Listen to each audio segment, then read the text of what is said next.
మనకు సంపద, సౌభాగ్యము, శాంతి, ఐశ్వర్యాన్ని ఇచ్చే తల్లి జగజ్జనని శ్రీ మహాలక్ష్మీదేవి. శ్రీ మహాలక్ష్మి కటాక్షము ఉంటే చాలు, మానవులందరూ కూడా ఎంతో సిరి సంపదలతో, సంతోషంతో, ఆరోగ్యంతో జీవిస్తారు. ఆ తల్లి కటాక్షం కోసం అందరూ పూజ చేస్తారు. అసలు శ్రీ మహాలక్ష్మీదేవి ఎలా జన్మించిందో తెలుసుకుందాం.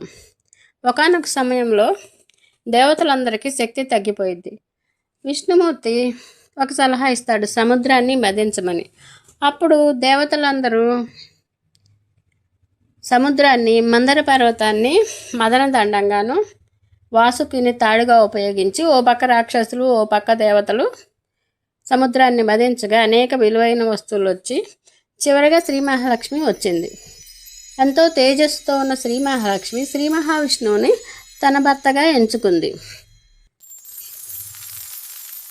అప్పటి నుంచి కూడా దేవతలందరికీ, మానవులందరికీ సిరి సంపదలను ప్రసాదిస్తూ శ్రీ మహాలక్ష్మి నారాయణుడు ఎంతో మానవులందరికీ, దేవతలందరికీ ఎంతో శాంతి సౌభాగ్యాలను అందించారు.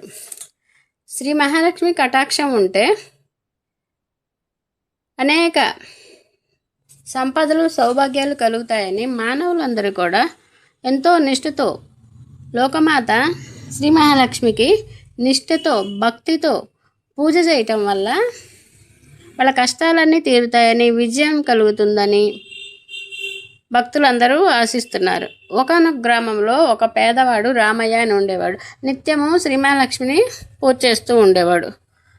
ఒకసారి ఒక వృద్ధురాలు వచ్చి తనకి ఆకలిగా ఉందని భిక్షం అడుగుతుంది. అప్పుడు తను తినే అన్నాన్ని తీసి రామయ్య ఆ వృద్ధురాలకి ఇస్తాడు.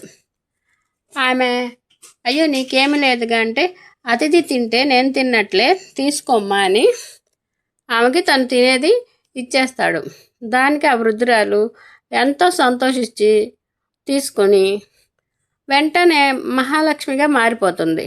శ్రీ మహాలక్ష్మి రామయ్య భక్తికి మెచ్చి అతని కష్టైశ్వర్యాలను ప్రసాదిస్తుంది. అంటే ఒక పూజ చేయటమే కాకుండా దాన గుణము, మంచి దయాగుణము కలిగిన వ్యక్తులను శ్రీ మహాలక్ష్మి మాత కరుణిస్తుందని తెలుసుకున్నాం ఈ కథ వల్ల. ప్రతి ఒక్కళ్ళు కూడా శ్రీ మహాలక్ష్మిని ఆరాధించడంతో పాటు దయాగుణము, దానగుణము కలిగి మంచితనంతో, నిజాయితీతో మెలిగిన వారికి మహాలక్ష్మి కటాక్షము తప్పకుండా కలుగుతుంది. అందువల్ల ప్రతి ఒక్కళ్ళు కూడా సిరి సంపదలు ఇచ్చే శ్రీ మహాలక్ష్మి మాతని నిత్యము భక్తి శ్రద్ధలతో కొలిచి సాటివారి పట్ల దయ కలిగి ఉండటం వల్ల శ్రీ మహాలక్ష్మి కటాక్షం కలుగుతుందని మాత కరుణిస్తుంది. మంచి పనులు చేసేవారిని తప్పకుండా కరుణిస్తుంది. ప్రతి ఒక్కళ్ళు కూడా వాళ్ళ యొక్క భక్తితో పాటుగా ఇతరులకి మేలు చేయటము, అడిగిన వారికి దానం చేయటం, వారికి ఉన్నంతలను చేయటం వల్ల మహాలక్ష్మి తప్పకుండా కరుణిస్తుంది. ఆమెను పూజించుతూ నిత్యము ఈ సుగుణాలను కలిగిన వారికి మహాలక్ష్మి మాత కటాక్షం దొరుకుతుంది. దానితో పాటుగా సకల సంపదలు, సౌభాగ్యాలతో అన్నిట్లోనూ విజయాన్ని సాధిస్తారని ఈ కథ వలన మనం తెలుసుకుంటున్నాము. రామయ్య తనకున్న దానిలోనే ఇతరులకు దానం చేశాడు. వచ్చిన వారికి కాదనకుండా దానం చేయటం వల్ల మహాలక్ష్మి అతన్ని కరుణించింది. అలాగే మనం అందరం కూడా మంచి దయాహృదయం కలిగి ఉందాము.